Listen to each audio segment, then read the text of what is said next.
Kisah Nabi Syits, nabi kedua setelah Adam alaihissalam. Kisah Nabi Syits, nabi kedua setelah Adam alaihissalam, dapat menjadi cerita yang menginspirasi bagi umat muslim. Nabi Syits adalah seorang putra Nabi Adam alaihissalam dan Hawa yang meneruskan wasilah kenabian di muka bumi setelah ayahnya.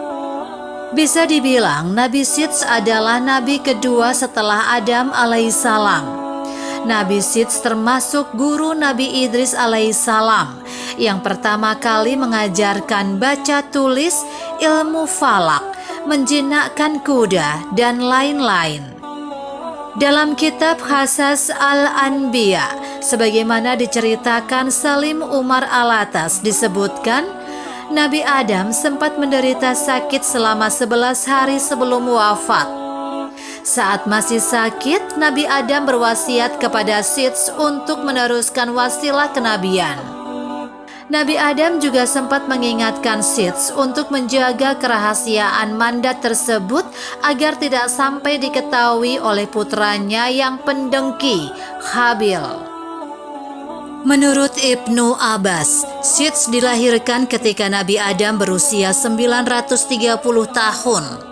Syits terpilih menjadi keturunan Adam yang menjadi nabi karena memiliki kelebihannya di segi kecerdasan, keimanan, ketakwaan, dan kepatuhan dibandingkan dengan semua anaknya saat itu. Nama Nabi Syits memang tidak disebutkan dalam Al-Quran dan tidak termasuk dari 25 nabi yang wajib diimani. Namun kisahnya dari sejumlah riwayat tentu memiliki banyak hikmah yang dapat dipetik. Kisah tentang Nabi Syits alaihissalam salah satunya terdapat dalam Qasas Al-Anbiya dan disebutkan bahwa dia menerima perintah dari Allah Subhanahu wa Ta'ala dalam 50 suhur.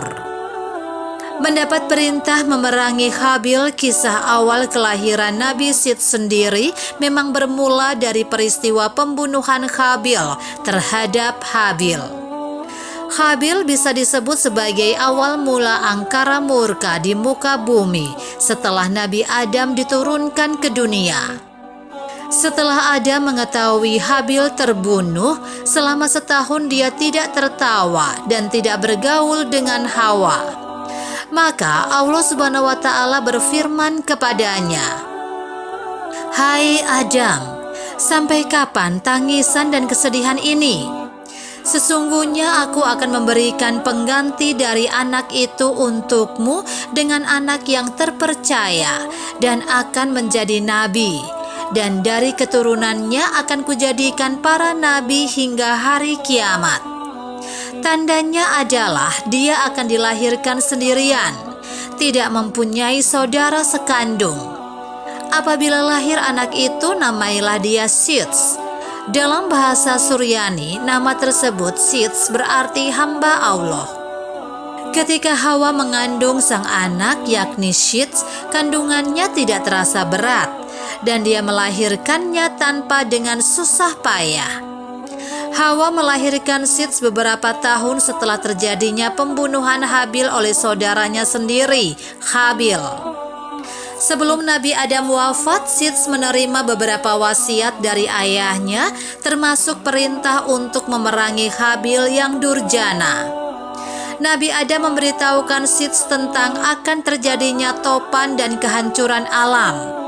Selain itu diajarkan pula kepadanya tentang waktu-waktu ibadah dalam sehari semalam. Dikeluarkan juga seutas tali dari sutra yang memuat gambaran tentang para nabi dan orang-orang yang akan menguasai dunia.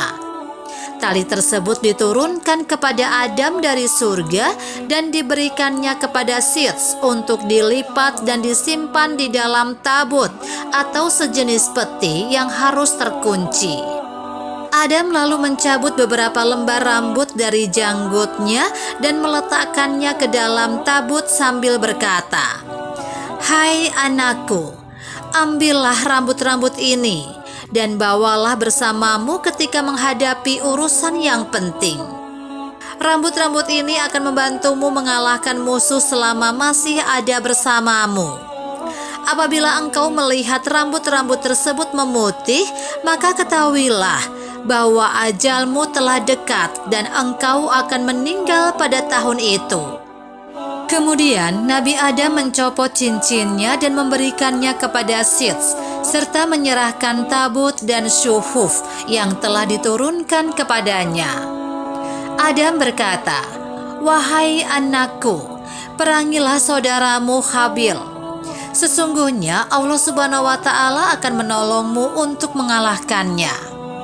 Demikianlah wasiat terakhir yang disampaikan oleh Adam kepada anaknya Sits. Hal itu kemudian berujung pada peperangan pertama di muka bumi setelah Nabi Adam diturunkan ke dunia. Dalam peperangan tersebut, Habil kalah dan akhirnya menjadi tawanan.